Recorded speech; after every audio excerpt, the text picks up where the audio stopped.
Why is it so hard to manage weight during menopause? Hi, I'm Val. I'm a registered dietitian nutritionist, and that is a question that I get every single day in my practice. And today I want to break it down for you, the science of why our bodies change in menopause and what we can do about it to feel empowered in our body. But if you think it comes down to willpower and discipline, there is so much more than that. So if you're starting by beating yourself up or feeling frustrated about your body, I want to really empower you to know what's going on so that we can take action of you feeling good in your body. Because this is not just about willpower and discipline.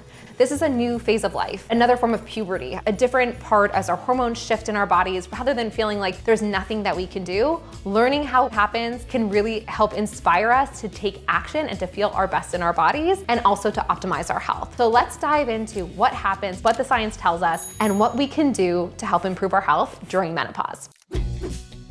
Let's start with a reality check. Bodies change during menopause, and more than half of women gain weight during menopause. Also, we have to make a note and say, there is disordered eating in menopause, and nobody is screening for that. So if you're looking at your friend or partner and being like, oh my gosh, what's happening to them? Oftentimes everyone's story is different, and I want to empower you to know what's going on underneath the cover, because it's not about willpower and discipline. It's this new stage of life, and we need to embrace it to have an empowered lifespan.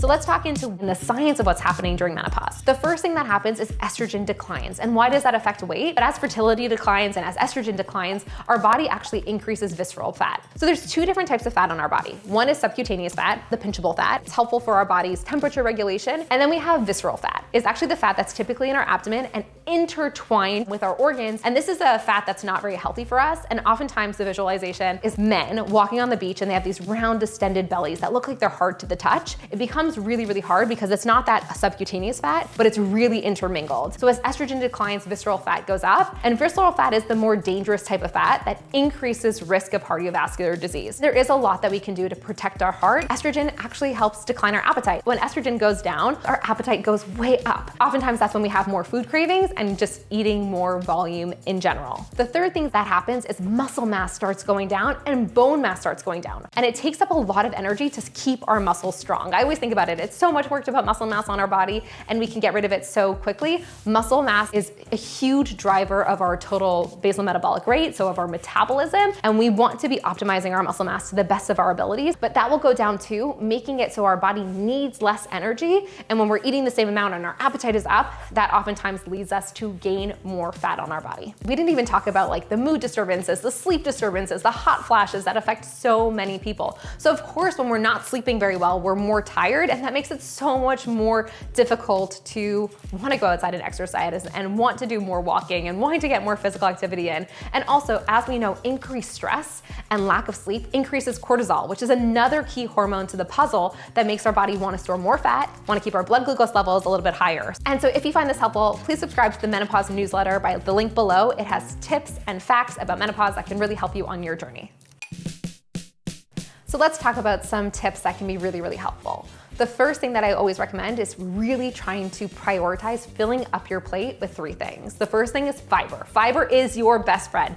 Fiber actually stays in our digestive system. It's not digestible to our body, so oftentimes it helps feed our gut microbiome, but it keeps us fuller for longer. So one thing we want to know is when you're in a caloric deficit or someone wants to reduce adipose tissue, if someone wants to lose weight, we want to keep them full and fueled because that can help reduce cravings and make it more sustainable. So loading up on fiber, thinking about fruits and veggies, chia seeds and flax seeds would be the basis of every single plate. I like to think about having that be half of your plate loaded up with fruits and veg every single meal. The next thing is protein. Protein is essential for making sure we maintain our body muscle, our lean body mass. And most people don't know this, but after we go through menopause, our protein needs go up by 20%. So let's do this now to prevent that lean body breakdown and preserve our bone mass and our muscle mass as well. I like to think about moderating our carbs and choosing high fiber carbohydrates rather than eliminating them. Oftentimes as we age, we can become a little bit more insulin resistant. So we want to be mindful about our carbohydrates, thinking of them as fiber fueled packets of energy. So I always think about the portion about being the size of the palm of your hand. That's a good place to start. When we're building out a pasta dish, rather than it being all pasta, let's add in some zucchini noodles, let's add in some spaghetti squash, let's make this delicious veggie loaded bolognese sauce so we get our protein, our fiber, and also get that satisfaction from carbohydrates, but in balance. The next thing we want to be mindful about is our ultra processed foods. Ultra processed foods typically are pro-inflammatory, and the more inflammation we have on our body, the more insulin resistance we have on our body, and that can increase our weight. And oftentimes they're loaded with salt, sugar, fat that are not as nutritiously dense for us, and they can become super craveable. So typically the more ultra processed foods that we eat, the more we want it. So if you're gonna be having a delicious, yummy treat, I'd recommend you do it as a mindful moment. So sit down, enjoy it, potentially with a cup of tea or coffee, and really try to savor it so that it doesn't become this, oh no, I was bad. The more restriction we have, actually the more these foods become more craveable. So becoming mindful about them and making empowered choices, because you're not good or bad if you eat different foods, and all foods fit. We just want to be prioritizing fiber, protein, healthy fats. The other thing I love to talk about is those essential fatty acids. Our brain, our mood, our hormones need essential fatty acids to function. So I love thinking about olive oil and adding that into your homemade salad dressings, using nuts and seeds to add those into meals to make them more filling, but also more balanced for your body.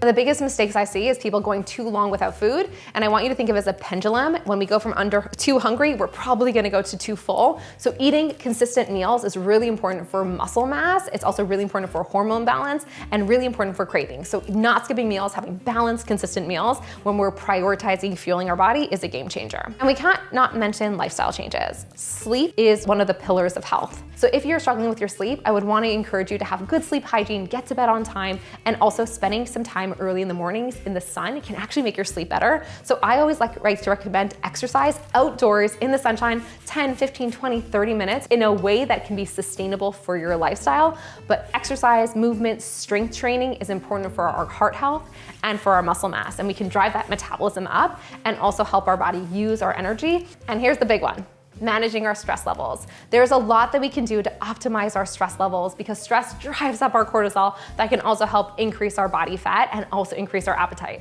So spending time in nature is my personal favorite, and going for walks, hanging out with friends, making time to socialize, meditate, prayer, figure out how you want, working with a therapist is a great option. Figure out how you can manage your stress. That will be a game changer for your overall health. And I like to think about food as a mindful minute. Turn off your screens, stop your scrolling. Those food things actually increase our stress for a lot of the time. So I like to think about our meals as interjections of mindful moments throughout our day. And that is a game changer for me personally. I would love to hear how that works out for you. So if you've tried to make changes and you feel stuck, you are totally not alone, and there's a lot you can do. And this is where I'd recommend you get support by healthcare providers. Dietitians like me always work with patients, and there's always a conversation that we recommend you have with your physician. So to recap, menopause can make weight management much more difficult, but there's a lot we can do. It starts with a foundation of great nutrition, movement, sleep, and stress management to help balance out our hormones, and also talking to a healthcare provider for more support as well. If you found this helpful, please like, subscribe, and share it with a friend, and we'd really encourage you to sign up for our weekly newsletter for tips, inspiration, and science on how you can support your menopause as well. Thanks again for watching. See you next time.